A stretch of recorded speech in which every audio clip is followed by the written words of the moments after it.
تا حالا فکر کردی ممکنه فقط با ازدواج زندگیت از این رو به اون رو بشه؟ بعضی آدم ها بعد ازدواج نه تنها عشق پیدا میکنن بلکه ثروت و جایگاه اجتماعیشون چند برابر میشه. این اتفاقی نیست. توی آسترولوژی ودیک ترکیب‌های خاصی وجود داره که میتونه این سرنوشت رو نشون بده. امروز میخوام قدم به قدم نشونه‌های همسر پولدار و مسیر ثروت بعد از ازدواج رو بهت نشون بدم، طوری که خودت هم بتونی چارت هر کس رو بررسی کنی، حتی چارت خودت رو. در این ویدیو میخوایم این رو بررسی کنیم که بعضی از آدم‌ها فقط با ازدواج زندگیشون از این رو به اون رو میشه، نه به خاطر شانس بلکه به خاطر یک ترکیب خاص در چارت تولد. امروز میخوام براتون دقیق توضیح بدم که چطور از روی آسترولوژی ودیک بفهمیم همسر آینده‌تون پولداره یا نه، و حتی بگم اگه الان ازدواج کردین این نشونه ها میتونه پیش بینی کنه که بعد ازدواج چقدر رشد مالی میکنید. پس با من تا آخر ویدیو همراه باشین. خونه هفتم و نقش اون تو زندگی ما. در آسترولوژی ودیک خونه هفتم تنها به ازدواج محدود نمیشه، بلکه یکی از کلیدهای اصلی درک ارتباطات عمیق ما با دیگرانه. این خونه نمایانگر شراکت‌های مهم زندگیه، شراکت‌هایی که نه فقط در رابطه عشقی بلکه در قراردادهای کاری، قراردادهای مالی و حتی مسیرهایی که از طریق دیگران به ما میرسن نقش حیاتی داره. وقتی درباره ازدواج صحبت میکنیم اکثر افراد فقط به پیوند عاطفی یا شریک زندگی فکر میکنن، اما واقعیت فراتر از این هست. خانه هفتم نقش راهی است برای شراکت‌هایی که میتونن زندگی ما رو متحول کنن، چه از نظر مالی، چه از نظر رشد شخصی و چه در تحقق اهداف بلند مدت. اگر در این خونه سیارات ثروت آفرینی مثل مشتری یا ونوس حضور داشته باشن، یک سیگنال بسیار قوی برای ثروت و رشد مالی از طریق شراکت دریافت میکنیم. مشتری سیاره استاد حکمت و برکته. وقتی در خونه هفتم باشه نشون دهنده همسریه که یا خودش ثروتمنده یا شرایط ایجاد میکنه که زندگی مالی ما جهش کنه. ونوس هم سیاره عشق و زیبایی و ثروت مادی هستش که حضورش تو این خونه رابطه رو به یک مسیر شیرین برای رشد مالی و اجتماعی تبدیل میکنه. اما نکته مهمتر اینه که فقط حضور سیارات کافی نیست. باید نگاه کنیم که حاکم این خونه، مثلا سیاره‌ای که برج خانه 7 رو اداره میکنه، کجا قرار گرفته و چه رابطی داره. فرض کنید حاکم خونه هفتم در خونه های مرتبط با پول مثل خونه دوم یا خونه 11 قرار گرفته باشه. خونه دوم ازدواج یا شراکت میتونه منجر به رشد مالی، درآمدهای جدید و فرصتهای طلایی بشه. این ارتباط رو همیشه جدی بگیرید چون میتونه تعیین کننده مسیر زندگی شما باشه.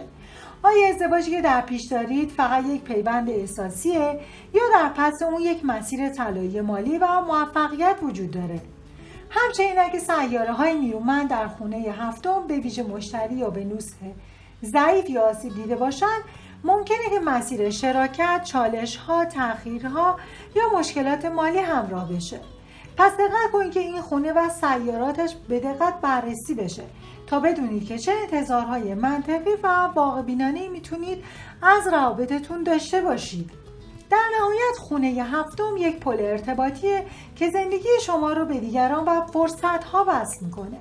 فرصت‌هایی که ممکنه در قالب یک شریک زندگی، قرارداد کاری مهم یا سرمایه‌گذاری کلان جلوه کنه. بنابراین شناخت دقیق این خونه و سیارات مرتبط کلید موفقیت زندگی عشقی و مالی شماست. ترکیب‌های طلایی ثروت بعد از ازدواج. حاکم خونه هفتم در خونه دوم یا 11 باشند. خونه دوم در آسترولوژی ودیک نشون دهنده ثروت، دارایی‌های شخصی، پس‌انداز و منابع مالیه. خونه 11 نماد دستاوردها، سودهای بزرگ و شبکه‌های اجتماعی و درآمدهای غیر مستقیمه. وقتی حاکم خونه هفتم یعنی سیاره‌ای که برج خونه هفتم رو اداره میکنه در خونه 2 یا 11 قرار بگیره، به این معنایی که مسیر ازدواج مستقیما به ثروت وصل میشه. این یعنی ازدواج شما یا با فردی از خانواده ثروتمند یا دارای سرمایه کلانه، یا خود همسرتون شغل پردرآمد و موقعیت مالی بالایی داره. فرض کنید حاکم خونه هفتم مشتری باشه و در خونه دوم واقع شده باشه. مشتری خودش نماد برکت و گسترشه و خونه دوم خونه ثروته. در این حالت ازدواج یک نقطه عطف مالیه و با ازدواج ثروت و دارایی شما افزایش چشمگیری خواهد داشت. تصور کنید فردی که شغل آزاد داره و سرمایه اولیه محدودی داره. پس از ازدواج با فردی که خانواده‌اش بنگاه‌های اقتصادی بزرگ داره، زندگیش کاملا متحول میشه. این دقیقاً همون نتیجه‌ایه که این ترکیب نشون میده. ونوس یا مشتری در یوگ‌های مالی باشند. در آسترولوژی ودیک دهانا یوگا یا ترکیب‌های مالی زمانی شکل می‌گیرند که سیارات مالی مهم مثل ونوس و مشتری به شیوهی خاص با خانه‌های مرتبط به پول و دارایی ترکیب شدند. حضور ونوس یا مشتری در خونه هفتم یا دوم یا 11 و 10 به همراه تشکیل یوگ‌های مالی میتونه به معنای شروع یک دوره ثروت آفرینی واقعی بعد از ازدواج باشه. فرض کنید ونوس در خونه هفتم قرار داره و در چارت دینون در جایگاه قدرت مالی خودش مثلا تو خونه دوم یا 11 تکرار شده باشه. این نشون میده که نه تنها ازدواج یک رابطه عاشقانه است، بلکه موتور اصلی ثروت آفرینیه. راهو در خونه هفتم با سیارات ثروتمند. راهو در آسترولوژی ودیک نماد جاه طلبی های ناگهانی، تغییرات غیر منتظره و گاهی سرنوشت های پیچیده است. وقتی راهو در خونه هفتم باشه و همراه با سیارات ثروتمند مثل مشتری یا ونوس باشه، ازدواج میتونه به شکل غیر منتظره، سریع و با جرقه‌های بزرگ مالی اتفاق بیفته. اما نکته مهم اینه که راهو همیشه قیمت خودش رو داره. ممکنه که این ازدواج چالش‌هایی مثل نوسانات مالی یا فشارهای اجتماعی به همراه داشته باشه. به عنوان مثال میتونیم یک نفر رو تصور کنید که ناگهان در یک دوره کوتاه زمانی با فردی بسیار موفق و مشهور آشنا میشه و ازدواج میکنه. این تغییر ناگهانی زندگی مالی و اجتماعی او رو به شدت دگرگون میکنه. اما باید مراقب باشه که از نگاه آسترولوژی ودیک این مسیر مستلزم مدیریت ریسک‌ها و چالش‌های پنهان هستش. این سه ترکیب طلایی کلیدهای اصلی ثروت آفرینی از طریق ازدواج در آسترولوژی ودیک هستند. اما همیشه باید دقت کرد که بررسی دقیق چارت‌های راشی و نوامسا با هم انجام بشه تا تصویری کامل و دقیق از مسیر پیش رو داشته باشید.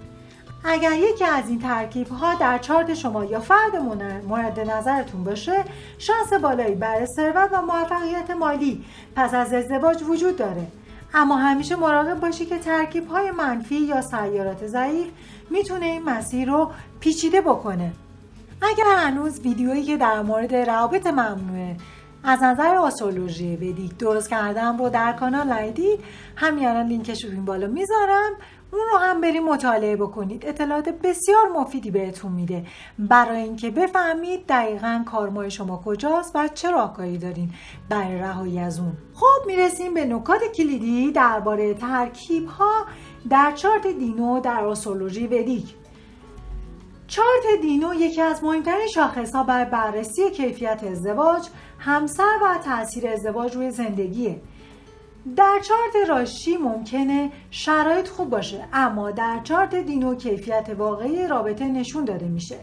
وقتی در چارت دینو حاکم خونه هفتم در خانه مالی مثل خونه 2 یا 11 باشه، این نشونه بسیار قدرتمند عمیقیه برای ثروت و موفقیت مالی پس از ازدواج، چون اینجا تاثیر همسر در ثروت و دارایی شما مشخص میشه. حضور مشتری یا ونوس در خونه هفتم چارت دینو یا اتصال اونها به خونه های مالی 2 یا 11 دهانا یوگا یا راج یوگا در چارت دینو از بهترین نشونه ها هستش. راهو و کیتو در نوامشا نقش مهمی در کیفیت رابطه دارند. راهو در خونه 7 چارت دینو نشون دهنده روابط ناگهانی، گاهی غیر معمول یا با تغییرات ناگهانیه که میتونه هم فرصت باشه هم چالش. ترکیب ها باید هم در راشی و هم در دینو همخونی داشته باشن تا نتیجه قوی و واقعی بدن. ترکیب خوب در راشی اما ضعیف در دینو ممکنه رابطه یا ثروت رو به شکل کامل محقق نکنه. پس دقیقا منظور من این هستش که اگه ترکیب‌های مالی مثل حضور ونوس یا مشتری در خونه 7 یا حاکم خونه 7 در خونه 2 یا 11 در چارت نوامشا هم تکرار بشه، یعنی اون یوگ مالی قدرتمندتر و واقعی تره و احتمال افزایش ثروت پس از ازدواج بسیار بالا میره. این همون کلید طلایی تحلیل ازدواج و ثروت در آسترولوژی ودیکه. حالا میخوایم تحلیل دقیق چارت های نوامشا رو انجام بدیم، اما میخوام از چند تا از افراد مشهور چارت اونها استفاده کنم. با من همراه باشیم. خب میرسیم به تحلیل چارت تولد جناب آقای آمیتابھ بچان. نکات کلیدی که تو چارت دینو ایشون وجود داره این هستش که حاکم خونه 7 شون یعنی مریخ و موقعیت مریخ در خونه 2 دینو که خونه ثروت هست وجود داره. ونوس هم حضور فعال و قدرتمند در خونه 7 چارت دینو رو داره. یعنی اینکه مریخ به عنوان حاکم خونه 7 در خونه 2 ارتباط مستقیم ازدواج با افزایش ثروت رو نشون میده. ونوس قوی در خونه 7 نشانه شراکت عاشقانه همراه با رونق مالیه. این ترکیب باعث شده که پس از ازدواج هم از نظر مالی و هم اجتماعی جهش بزرگی در زندگی آقای آمیتابھ بچان رخ بده. و ما نراندا مودی. نکات کلیدی که تو چارت دینو ایشون وجود داره این هستش که حاکم خونه 7 عطارد هست و عطارد در خونه 11 چارت دینو وجود داره، خونه دستاوردها و شبکه‌های اجتماعی. و تفسیرش به این صورته که ارتباط خانه 7 با خونه 11 نشون دهنده این هستش که ازدواج و شراکت‌ها مسیر موفقیت‌های اجتماعی و مالی رو هموار کردن. این یوگ به خصوص برای افرادی که در عرصه سیاسی یا اجتماعی فعال هستن اهمیت زیادی داره. و اما جناب آقای ایلان ماسک میتونیم بگیم که نکات کلیدی در چارت دینویشون با توجه به داده‌های تقریبی که ما از ایشون داریم به این صورت هست: ونوسشون در خانه 7 هستش. ارتباط حاکم خونه 7 با خونه های مالیه که 2 و 11 برقراره و ونوس در خانه 7 نشونگر اهمیت شراکت ها و ازدواج در موفقیت مالیه. اتصال حاکم خونه 7 به خونه های مالی باعث شده ازدواج و همکاری ها نقش محوری در ثروت آفرینی ایشون داشته باشه. خب و اما هشدارها و نکات‌های مهمی که در تحلیل ترکیب‌های چارت دینو میتونیم داشته باشیم. در آسترولوژی ودیک چارت دینو رو به عنوان چارت اصلی ازدواج و شراکت میشناسیم. همانطور که در متون معتبر کلاسیک اومده، ترکیب‌های قوی در نوامشا مثل قرارگیری حاکم خونه 7 در خانه‌های مالی و حضور مشتری یا ونوس میتونه نشانگر افزایش ثروت و موفقیت مالی پس از ازدواج باشه. اما این نکته مهمی که هرگز فراموش نکنید، یوگ‌ها تضمینی برای نتایج 100% نیستن، بلکه نشانه‌ها و فرصت‌هایی هستند که باید با انتخاب‌های هوشمندانه و آگاهانه همراه باشند. نکته اول اینه که آسیب پذیری خونه 7 توسط سیارات چالش‌زا. اگر سیارات چالش‌زایی مانند زحل یا مریخ به خونه 7 چارت دینو یا حاکم اون آسیب بزنه، ممکنه ازدواج از نظر مالی موفق باشه اما در زمینه عاطفی مشکلاتی ایجاد کنه. فشارها، چالش‌های رفتاری یا اجتماعی در زندگی مشترک افزایش پیدا کنه. تأخیر، اختلاف یا تنش‌های خانوادگی بیشتر بشه. و اما نکته دوم، اهمیت همسویی چارت راشی و چارت نوامشا هستش. ترکیب‌های قدرتمند مالی فقط وقتی نتیجه کامل و پایدار میدن که در چارت راشی و نوامشا همسو و تقویت شده باشند. اگر یوگ مالی در چارت راشی قوی باشه ولی در چارت نوامشا ضعیف یا آسیب دیده، ممکنه که ازدواج مالی همراه با نوسان و بی‌ثباتی باشه. و نکته سوم این که نقش خونه 8 و 12 در چارت نوامشا. خانه های 8 و 12 در چارت نوامشا باید بررسی بشن چون مربوط به مخفی کاری، ضررهای مالی، چالش‌های پنهان در ازدواج هستند. وجود سیارات نیرومند یا آسیبزا در این خونه ها میتونه خطرات مالی یا احساسی پنهان ایجاد بکنه. و نکته 4 تأثیر راهو و کیتو. راهو در خونه 7 در چارت دینو معمولا نشان دهنده روابط غیر معمول یا پرچالشه. این انرژی میتونه فرصت‌های ناگهانی ثروت رو به همراه داشته باشه ولی در عین حال ریسک و پیچیدگی‌های خاص خودش رو داره. اگر تا الان هنوز ویدیوهایی که مربوط به راهو و کیتو هستش و اثراتی که بر روی چارت تولد شما دارد رو ندیدین، این بالا لینکش رو گذاشتم، حتما برید مطالعه بکنید، اطلاعات بسیار خوبی به شما میده. و نکته 5 انتخاب آگاهانه و کار شخصی. هیچ یوگی نمیتونه جایگزین انتخاب هوشمندانه و تلاش شخصی رو بگیره. آسترولوژی ودیک به ما مسیر رو نشون میده، اما ما باید با انتخاب‌های درست آن رو به واقعیت تبدیل کنیم. بنابراین وقتی به چارت نوامشا نگاه میکنیم باید همه این نکات رو کنار هم بسنجیم. داشتن ترکیب‌های طلایی مالی یک شروع عالیه، اما مراقب سیارات آسیبزا، خانه‌های چالش‌زا و همسویی چارت باشید. و مهمتر از همه انتخاب هوشمندانه و خودآگاهی شماست که نتیجه نهایی زندگی مشترکتون رو رقم میزنه. سوالات متداول درباره ترکیب‌های نوامشا و ترانزیت‌ها به این صورته که اگر این ترکیب‌های طلایی نوامشا رو نداشته باشیم پس باید چیکار کنیم؟ در آسترولوژی ودیک همیشه راهکارهایی برای بهبود و تقویت انرژی‌ها وجود داره. اگر چارت نوامشای شما یا شریک زندگیتون ترکیب‌های مالی قوی نداره، نگران نباشید. راهکار کلیدیش اینه که انتخاب زمان مناسب ازدواج یا مهورتا یعنی انتخاب زمان نجومی کاملا مناسب برای شروع یک رویداد مهم مثل ازدواج که بر اساس حرکات سیارات و خانه‌های مرتبط تعیین میشه. با تعیین مهورت‌های دقیق برای ازدواج میتوان اثرات مثبت سیارات رو تقویت و موانع رو کاهش داد. به طور مثال انتخاب زمانی که مشتری یا ونوس در موقعیت مثبت و ارتباط با خانه 7 یا 11 دارند میتونه مسیر ثروت و موفقیت رو پس از ازدواج تسهیل بکنه.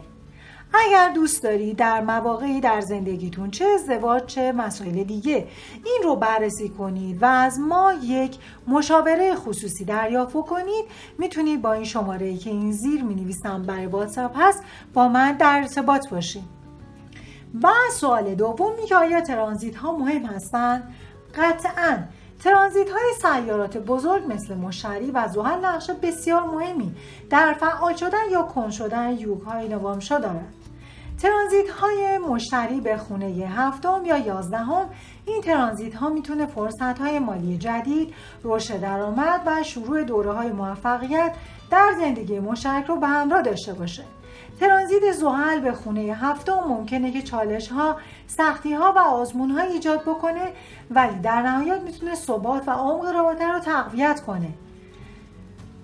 و ترانزیت راهو که تو این ترانزیت ها اغلب دوره های تحول ناگهانی یا تغییرات اساسی در روابط رو نشون میده که میتونه هم فرصت و هم چالش ایجاد بکنه. اگر تا الان ویدیویی که در مورد ترانزیت راهو که تو در محور دلو اسد رو تهیه کردیم و در کانال هست رو ندیدی، همین الان لینکش رو این بالا میذارم و برو نگاه کن. بسیار اطلاعات مفید و آگاهی خوبی رو بهت میده. به عنوان مثال فردی که در چارت نوامشاش یوگ مالی قوی نداره اما با کمک مورتای دقیق میتونه زمان ازدواج خودش رو به شکلی انتخاب کنه که مشتری در موقعیت مثبت در ترانزیت به خانه هفتمش باشه و نتیجه این میشه که دوره‌ای از رشد مالی و ثبات عاطفی در زندگیش متحول میشه. پس اگه در چارت تولد یا نوامشای خودت ترکیب طلایی ندیدی ناامید نشید. با استفاده از مورتا و شناخت دقیق ترانزیت‌های مهم میتونید مسیر زندگی یا ازدواج خودتون رو به سمت موفقیت و ثروت هدایت کنید. اگه تا اینجای ویدیو براتون مفید بوده همین الان ویدیو رو لایک کنید و کانال رو سابسکرایب کنید و زنگوله رو بزنید تا ویدیوهای بعدی رو از دست ندید دوستان. در متون کلاسیک آسترولوژی ودیک تاکید زیادی بر بررسی همزمان ترکیب‌های نوامشا و راشی شده. البته باید حاکم خونه هفتم در نوامشا رو شناسایی کنیم و موقعیتش هم بررسی کنیم و خانه‌هایی مثل دیدو و خانه‌هایی مثل دوم و 11 رو در نوامشا به منزله خانه‌های مالی و ثروت هستن بررسی بشه. حضور مشتری و ونوس هم به ویژه در خونه هفتم یا ارتباط اونها با خونه‌های مالی در نوامشا نشانه های یوگ ثروت پس از ازدواجه. همچنین باید به تاثیر سیارات چالش‌زایی مثل زحل و مریخ، راهو و کیتو در نوامشا توجه کنید چون ممکنه که چالش‌ها و پیچیدگی‌هایی در رابطه امور مالی به وجود بیارن. نکته مهم دیگر اینه که بررسی همسویی و تقویت متقابل بین راشی و نوامشاست. اگر ترکیب در هر دو چارت قوی باشه نتایج مثبت و باثبات‌تر خواهد بود. فرض کنید فردی در چارت خودش یوگ مالی نداره اما در نوامشای شریک زندگیش خونه هفتم در خونه دوم نوامشا قرار گرفته و مشتری در خونه هفتم نوامشا تقویت شده. این به معنی اینه که پس از ازدواج میتونه از طریق شراکت و حمایت شریک زندگیش به ثروت و پیشرفت مالی برسه. حتی اگه در چارت تولد خود ترکیب‌های مالی قوی در نوامشا نداری این به معنی شکست یا پایان مسیر نیست، زیرا چارت نوامشا شریک زندگیت همانقدر یا حتی بیشتر چارت تو نقش تعیین کننده در آوردن ثروت و موفقیت در زندگیتون داره. به عبارت دیگه ثروت پس از ازدواج محصول تعامل و پیوند این دو نقشه کیهانیه. پس بررسی دقیق هر دو کلید اصلی درک مسیر مالی و عاطفی آینده است. اگر دوست داری که ما هم چارت تولد تو و هم شریک عاطفیت رو از نظر مالی بررسی بکنیم و ببینیم که آیا ثروت آفرینی دارید، همین الان کانال رو سابسکرایب کن و اطلاعات کامل دقیق تولد خودت و شریک عاطفیت رو روز، ماه، سال، ساعت و دقیقه و محل تولد رو کامنت کن تا من بتونم این بررسی رو برات به صورت رایگان انجام بدم. و اگر هم دوست داری به صورت خصوصی و شخصی و تخصصی و دقیق برای تو و شریک عاطفیت این بررسی انجام بشه، با شماره واتساپ که این زیر براتون می نویسم با من در ارتباط باشین که براتون انجام بدم. اگر هنوز ویدیوهایی که مربوط به کارمای مالی و ثروت هستش رو که مربوط به چارت تولده و قبلا تهیه شده ندیدی، میتونی روی این لینک کلیک کنی. اگر هنوز هم ویدیویی که در مورد مسیر شغلی ایجاد شده که بر اساس چارت تولد بررسی میشه و تعیین میشه که چطور میتونی از اون استفاده کنی تا مسیر شغلی تو پیدا کنی، حتی اگه سنت خیلی زیاد هست، میتونی به این ویدیو کلیک کنی و ببینیش.